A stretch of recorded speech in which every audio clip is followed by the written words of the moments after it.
in recent weeks, given the expiration of parts of the Patriot Act and the hacking into federal systems and exposure of massive numbers of federal employees' personal information, it seems that the surveillance state is more in the news than ever before. And what, in your opinion right now, is the biggest danger, not only to U.S. citizens, but to citizens anywhere in the world? What is the biggest danger from the surveillance state for the individual, in your opinion?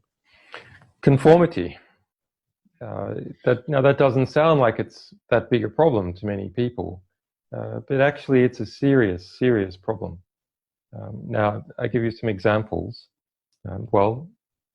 East Germany, for example, under the Stasi, approximately 10% of people at some time in their life provided information to the Stasi.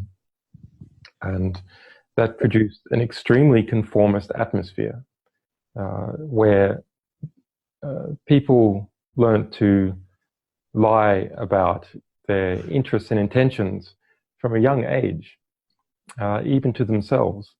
And you can see that if you deal with some East Germans, they still have that quality. That produces a society which is extremely constrained and where there is little tolerance for individual difference. And yes, that can go all the way into extreme injustice and suffering for people that are not towing the line, whatever that line is. Okay, let's go even further back, and we can look at China before its encounter with Europe, the closed China, which was the most advanced country in the world for at least 500 years, but ended up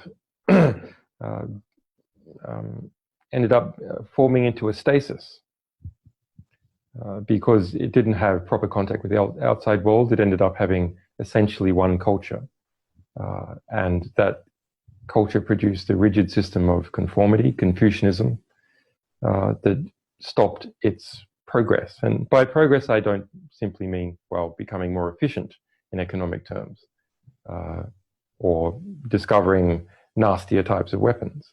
I just mean progress in increased learning about how to stop suffering, and creation of new political systems which more fairly represent people. So when we connect the entire world to itself, which is what we have done with the internet, and we connect the largest power centers to the smallest power centers, and then we have the largest power centers surveil all the communications that is occurring across our new global society, there is an inevitable result. And that inevitable result is extreme conformity. And it's one of the reasons that the NSA revelations, which I had worked on for 20 years, but which really took off with the Edward Snowden leaks, are really a mixed blessing. Because yes, in one way they tell people what's really going on, and maybe mechanisms can be developed in some ways for some people to adapt to that. But on the other hand, it tells everyone that they're being watched. We have, in this modern world, for the first time, created our own God. We've created a God that even atheists believe in, which is the National Security Agency, because it sees everything. It knows everything. And when people carry around inside them that view that there exists an omnipotent organization able to see everything and record everything you've ever done in your life, then people start to turn their minds into how not to piss it off. And they adjust their behavior, including even the behavior they have when they talk to their friends. And that means certain conversations get shut down and don't occur. So certain thoughts don't even occur.